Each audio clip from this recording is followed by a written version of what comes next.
Hey there, welcome back. This is the Best of Toronto Living, your go-to source for Toronto and GTA real estate tips. Today I'm going to dive into a hot topic for landlords, and that is how do you increase rent legally in Canada the right way? Today we're going to talk about how much you can increase the rent by, when can you do it, and what are the legal steps. So if you're a landlord and you've been wondering, this is the video for you, so let's dive in.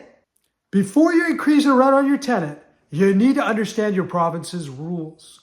In most provinces, there are rules with respect to annual rent increase guidelines, notice periods required by law, and restrictions on when you can increase rent. In provinces like Ontario and British Columbia, there is rent control. In other words, you can only increase the rent by a certain amount and only once per year. Here are the 2025 rent increase limits for some provinces. In Ontario, you can increase the rent up to 2.5%. In British Columbia, the maximum rent increase is 3%. In Nova Scotia, it's 5%. And in Alberta and Quebec, there's actually no fixed limit. I strongly suggest that before you increase the rent, consult with the rental authority office in your province to ensure that you're within the guideline. These are 5 steps you should follow if you want to increase rent legally in Canada. The first step is to check if your property is under rent control.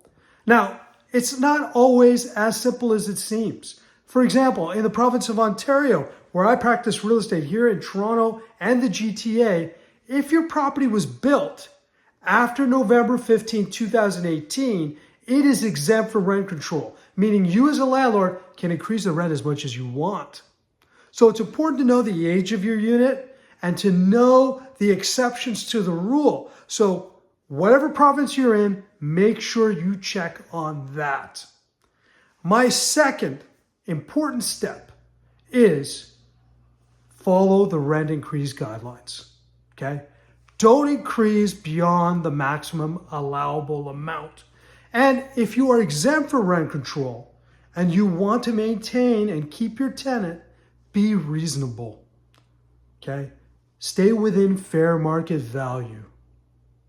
Thirdly, it's very important that you give proper notice. So again, you need to know the rules within your province. For example, in Ontario, you have to give 90 days written notice to your tenant. And you need to fill out a specific form called the N1. It's not enough to email or make a phone call to your tenant.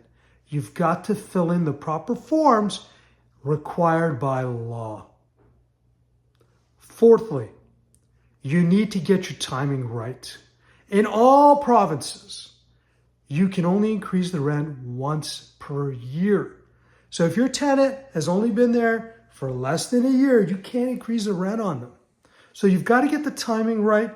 You've got to understand the proper notice you need to give and stay within once per year.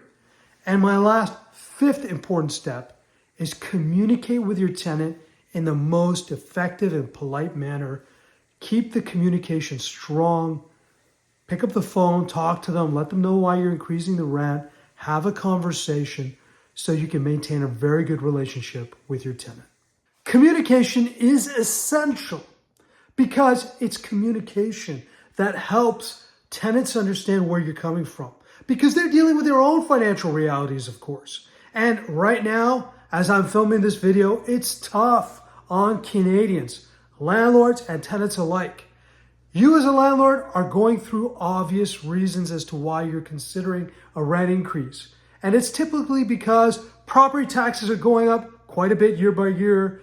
You're facing mortgage rates that have gone up significantly, adding hundreds and hundreds, sometimes even thousands to your costs of maintaining a property. Of course, utilities are going up, and if you have a condo, you've got the condo fees that are going up. So you as a landlord are bearing all this financial pressure and often need to exercise the rent increase. but tenants need to understand that. So it's important for you to communicate those reasons so you don't experience as much of a pushback. Can tenants refuse a rent increase? In most cases, no.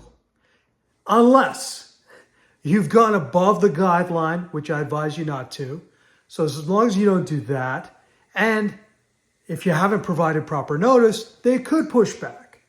But in most cases, as long as you're within reason, following the rules, a tenant cannot refuse to follow the rent increase. And if they do so, you do have legal recourse through the official authority that's governing your province. In Ontario, it's the Landlord and Tenant Board.